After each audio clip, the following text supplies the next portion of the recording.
Aos 74 anos, eu acordava antes do sol nascer. Não para tomar café, não para rezar, mas para esfregar o chão da casa dos outros e pagar uma conta que nem era minha. A conta da internet. Aquela internet que meu genro, Fábio, usava o dia todo, deitado no sofá, enquanto eu voltava para casa com as mãos rachadas e os joelhos doendo. Meu nome é Dalva. E eu aprendi da forma mais dura que existe que bondade demais, sem limite, não é virtude. É fraqueza disfarçada de amor. Mas o dia em que eu cortei aquele sinal, o dia em que eu disse chega, foi o dia em que tudo que estava escondido veio à tona. E o que aconteceu depois não foi o que ninguém esperava. Já deixa seu like agora, se inscreva no canal e me conta. De qual cidade você está ouvindo essa história? Minha vida nunca foi fácil. Fiquei viúva aos 61 anos, depois de 38 anos ao lado de Geraldo, um homem de poucas palavras, mas de muita honra. Quando ele foi embora, levou consigo a única coisa que eu tinha de mais precioso, além da minha filha Simone. A sensação de que alguém me via de verdade. Simone era tudo o que me restava. E talvez por isso eu tenha deixado tantas coisas passarem. Talvez por isso eu tenha tolerado tanto. Fábio entrou na vida dela há 8 anos. No começo parecia um bom homem. Trabalhava numa empresa de logística, falava de planos, de futuro, de uma casa própria que nunca veio. Mas aos poucos, a máscara foi caindo. Primeiro veio a preguiça. Depois veio a arrogância. E então veio o dia em que ele perdeu o emprego e decidiu, com toda a naturalidade do mundo, que não precisava procurar outro. Eu me mudei para a casa deles há 2 anos, quando meu apartamento alugado ficou caro demais para minha aposentadoria sustentar. Pensei que seria uma ajuda mútua, que eu poderia cuidar da casa enquanto os dois trabalhavam. Só que Simone trabalhava sim, e Fábio ficava no sofá, o dia todo, como se o mundo lhe devesse alguma coisa. Foi quando eu comecei a pegar faxina. 3 vezes por semana, eu saía de casa ainda escuro, pegava 2 ônibus e limpava a casa de uma família no bairro nobre da cidade. Voltava com as mãos rachadas pelo produto, os joelhos inchados, a coluna gritando. E o dinheiro que eu ganhava, eu usava para ajudar nas despesas da casa. Comprava gás, comprava arroz, comprava remédio que Simone esquecia de repor e pagava a internet. Aquela maldita internet que Fábio usava para jogar, para assistir séries, para não fazer absolutamente nada de útil enquanto eu me destruía em silêncio. Um dia eu olhei para a conta e percebi, R$ 120 por mês, R$ 120 que eu suava sangue para ganhar e que iam direto para o entretenimento de um homem que nem me respeitava dentro de casa. Foi então que algo dentro de mim quebrou. Não com raiva, com clareza. Uma clareza fria, limpa, definitiva. Eu fui até a operadora, sentei na cadeira de frente ao atendente e pedi o cancelamento. Ele perguntou se eu tinha certeza. Eu disse que sim, com a voz mais tranquila que já tive em toda a minha terceira idade. Naquela noite, quando Fábio estava no meio de uma partida de jogo online, o sinal caiu. E não voltou mais. Ele demorou uns 10 minutos para entender o que tinha acontecido. Eu estava na cozinha, tomando meu chá de camomila, quando ouvi o barulho da cadeira arrastando no piso de madeira. Então ele apareceu na porta, o rosto vermelho, os olhos arregalados, o maxilar tensionado. Foi você que cancelou a internet? Eu não desviei o olhar. Fui eu. O que aconteceu depois foi uma cena de drama familiar que eu nunca vou esquecer. Ele gritou. Bateu a mão na mesa da cozinha com força.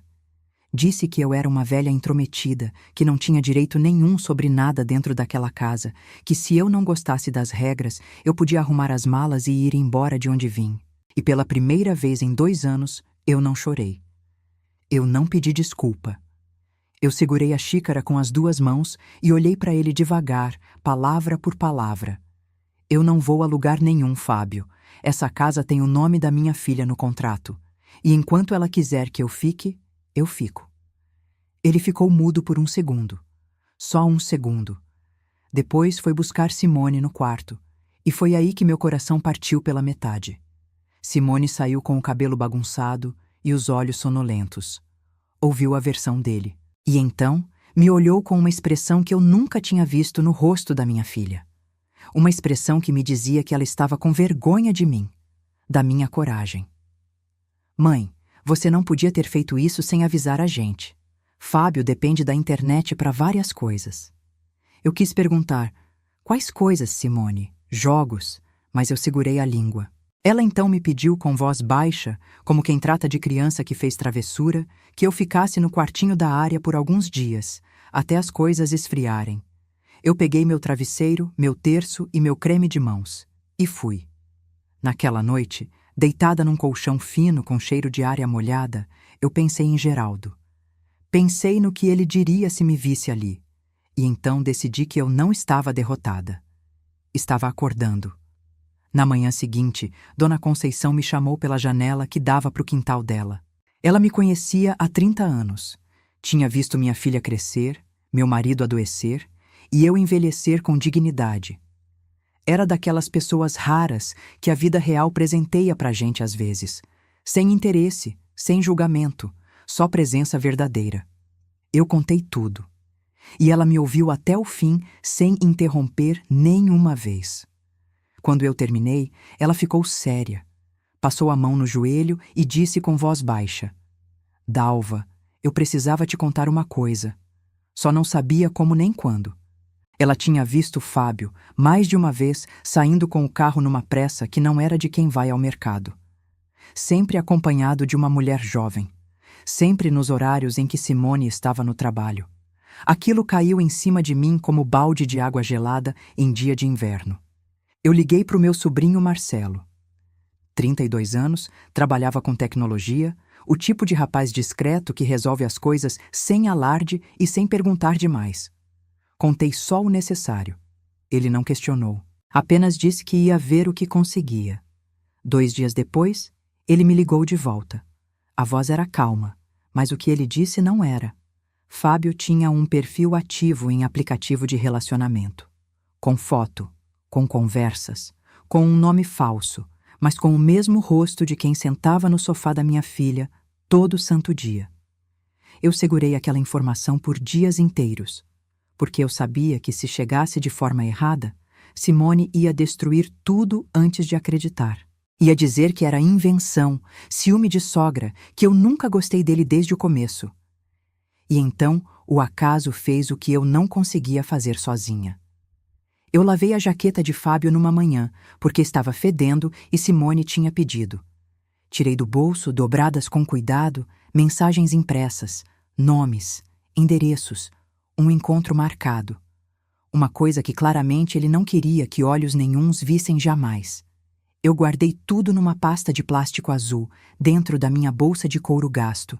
E esperei. Fábio percebeu que algo tinha mudado no meu olhar. Talvez eu não escondesse tão bem quanto pensava. Ele começou a me tratar com uma frieza calculada, dizendo para Simone em voz baixa que eu estava inventando confusão por ciúme do casamento deles.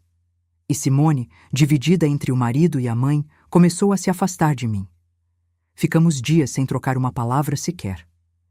Eram os dias mais pesados de toda a minha vida na terceira idade.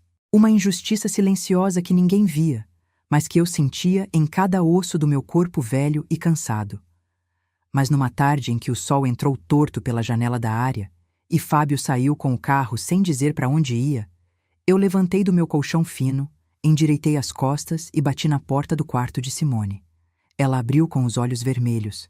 Tinha estado chorando antes de eu chegar. Sozinha. Eu entrei, sentei na beira da cama e coloquei a pasta de plástico azul no colo dela, sem dizer uma palavra. Apenas a olhei nos olhos. Ela abriu, leu, releu. Passou a mão pelas mensagens como se precisasse ter certeza do que via. O silêncio durou tanto tempo que eu quase disse alguma coisa só para quebrá-lo. Mas então ela fechou a pasta, levantou os olhos para mim e disse uma coisa que eu jamais imaginaria ouvir da minha filha naquele momento. Mãe, eu já sabia. Agora me conta, o que vocês acham que Simone fez a seguir? Ela ficou mesmo sabendo de tudo?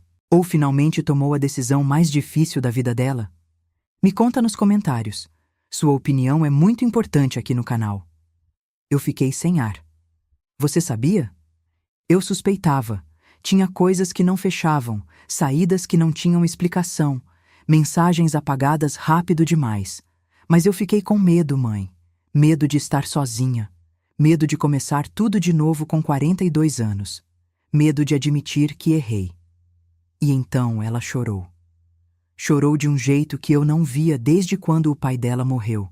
Um choro de quem segurou coisa demais por tempo demais. Um choro que doía de ouvir, mas que também aliviava, porque era verdadeiro. Eu a abracei, sem falar nada, sem julgamento.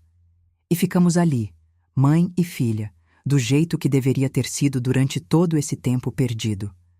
Depois que as lágrimas secaram um pouco, eu segurei o rosto dela com as 2 mãos e disse devagar: Simone, você não vai ficar sozinha. Você vai me ter.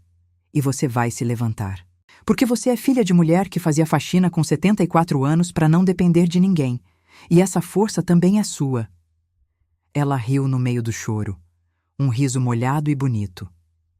A gente construiu um plano, com calma, com cuidado, com a sabedoria que só a vida real ensina para quem vive ela de verdade.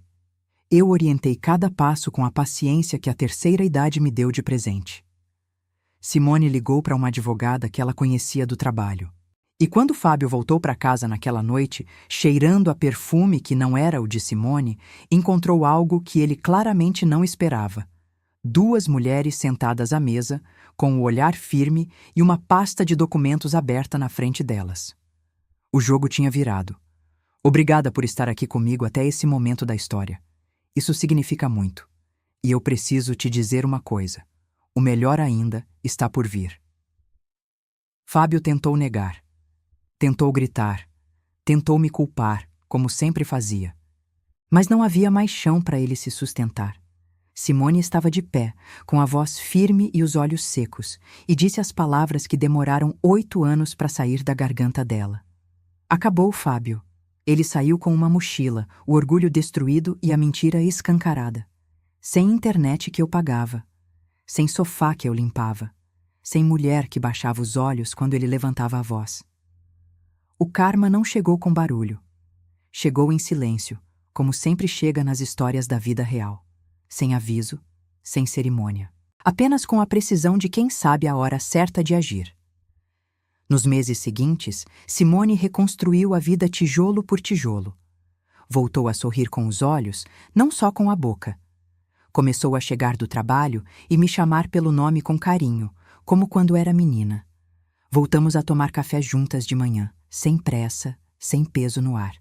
E eu larguei as faxinas. Não porque me tornei dependente, mas porque Simone chegou até mim numa noite qualquer, sentou do meu lado no sofá e disse: Mãe, de agora em diante quem paga as contas dessa casa somos nós 2, e você já pagou mais do que a sua parte, por anos. Eu pensei em Geraldo, e senti, bem fundo no peito, que ele estava sorrindo de algum lugar. Aos 74 anos, eu aprendi que o segredo de família mais pesado não é o que os outros guardam da gente. É o medo que a gente guarda dentro de si mesma. O medo de ocupar espaço. O medo de incomodar. O medo de ser demais para quem deveria querer te ver inteira.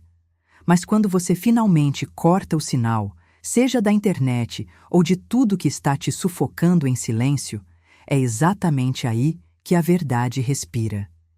E é aí que o amor verdadeiro, aquele que resiste a tudo, finalmente encontra espaço para voltar. Essa foi a história de Dalva. Uma história emocionante de karma, de superação, de segredo de família revelado na hora certa e de amor verdadeiro que sobreviveu quando tudo parecia perdido. Se essa história tocou você, compartilha com alguém que precisa ouvir. Inscreva-se no canal e ativa o sininho para não perder a próxima. A gente se vê lá.